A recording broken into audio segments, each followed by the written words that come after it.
एक शहर में सड़क के किनारे दो दोस्त भीख मांगकर अपना गुजारा करते थे। उनमें से एक का नाम था किशन, जो बहुत ही ईमानदार और शांत स्वभाव का था, और दूसरे का नाम था रमन, जो हर बात में कमियां निकालता रहता था। हर बात के लिए भगवान को कोसता रहता था।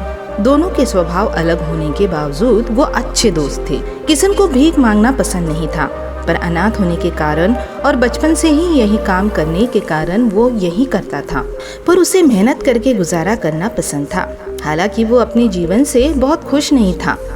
जो मिल जाए खा लेता, नहीं तो भूखा ही सो जाता, पर कोई कभी किसी से शिकायत नहीं करता था। अपने दोस्त रमन को भी समझाता था कि भगवान ने जो भी दिया है हमें उसमें खुश रहना चाहिए। उसकी मर्जी होगी तो वो हमारा जरूर अच्छा करेगा। एक बहुत ही अमीर सेठ थे जो उन्हें कभी कभी भीख दिया करते थे, क्योंकि उन्होंने भी गरीबी के दिन देखे थे, इसलिए उन्हें गरीबों के प्रति हमदर्दी थी। अचानक वो एक दिन अपने 5 साल की बेटी को साथ लेकर आए और इन दोनों से कहा कि ये लो खाना, आज मेरी बेटी का जन्मदिन है, मांगो तुम्हें क्या चाहिए, मैं तुम्हें दूंगा। किशन ने कहा कि आपने इतना कहा यही मेरे लिए बहुत है, पर मुझे कुछ नहीं चाहिए, आपके बेटी को जीवन में सारी खुशियाँ मिले। रमन ने कहा आप कुछ भी दे दो, लेकिन मुझे करोड़पति बना दो। सेठ ने कहा क्या तुम्हारी यही इच्छा है? रमन ने अपना सर हिलाया। तब सेठ ने अपने जेब से एक लॉटरी का टिकट निकाला और उसे रमन को देते हुए कहा ये लो, तुम्हारे नसीब में होगा तो तुम जरूर करोड़पति बन जाओगे।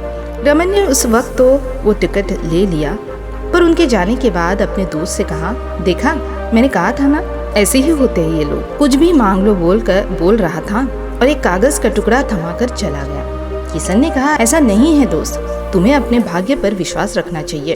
अगर भगवान ने चाहा तो तुम करोड़पति जरूर बनोगे। ये टिकट अपने पास रख लो। पर रमन वो टिकट नीचे फेंक कर चला गया। किशन ने टिकट उठाकर अपने पास रखा। रमन बहुत परेशान हो गया था। उसने किशन से कहा दोस्त चलो हम कहीं और चलते हैं, यहाँ कुछ नहीं मिलता, रोज भूखे पेट ही सो जाना पड़ता है।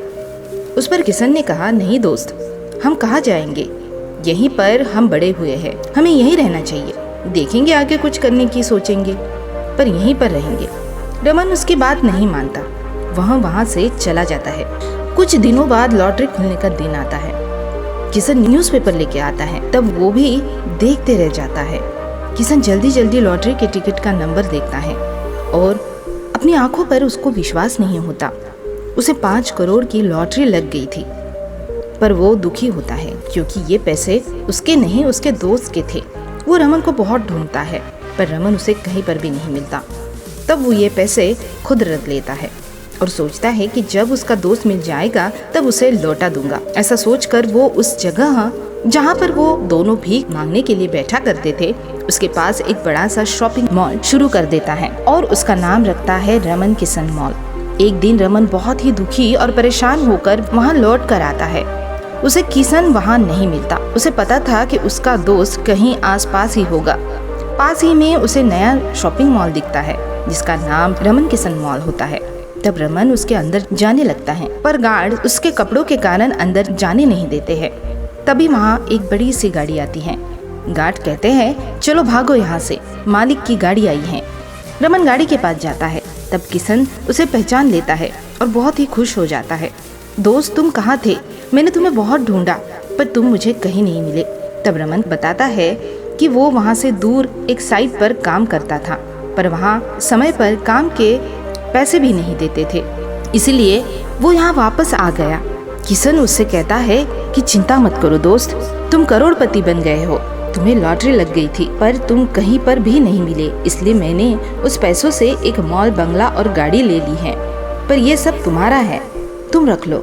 रमन बहुत भावुक हो जाता है और कहता है कि ये सब तुम्हारा ही है, मैंने तो उस टिकट को फेंक दिया था, तुमने ही इसे अपने पास रख लिया और तुम्हें विश्वास था कि हमारे भी दिन जरूर बदल सकते हैं, और वो सच हुआ।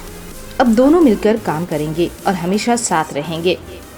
तो दोस्तों इस कहानी से हमें यह सीख मिलती है कि अगर हमें खुद भगवान पर और खुद पर विश्वास हो और उसके प्रति हमारी अच्छी भावना हो तो हमारे साथ हमेशा अच्छा ही होता है।